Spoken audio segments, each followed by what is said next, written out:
la Colombia, Pablo, ce n'est pas la Colombie. Bon allez, un scandale, un vrai, cette fois-ci, et c'est dans l'Obs de cette semaine, celui du 5FU, c'est comme ça qu'on prononce ? C'est comme ça qu'on dit. C'est une molécule utilisée dans les chimiothérapies. Une chimio, c'est toxique, ça on le sait. Le 5FU l'est particulièrement, et on le sait aussi depuis une trentaine d'années même, sur les patients qui souffrent d'un déficit d'une certaine enzyme. Ce qui devrait soigner devient en fait mortel.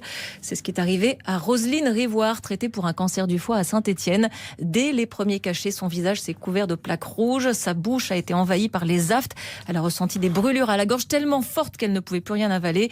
On lui a juste conseillé de boire du coca sans bulle et d'arrêter les cachets. L'allergie à la chimio a été détectée trop tard. Elle a sombré dans le coma et elle est morte à 60 ans, tuée par son traitement.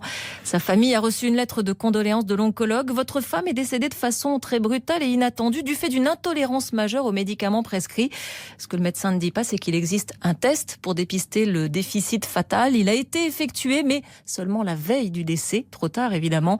C'était il y a 2 ans et aujourd'hui, la famille de Roselyne demande des comptes. Elle va porter plainte contre X pour homicide involontaire. Peut-être les prémices d'un nouveau scandale sanitaire, car le 5FU est utilisé dans 60% des chimios, avec de bons résultats en général. Oui. Parfois même on ne peut pas s'en passer, mais chaque année, 150 à 200 personnes décèdent faute d'un test. Et dans ce domaine, chaque hôpital, chaque médecin décide ou pas de dépister. Il n'y a pas de règle véritablement. C'est jouer à la roulette russe avec les patients, dit un biologiste. Les pouvoirs publics se sont saisis du dossier pour imposer un dépistage systématique.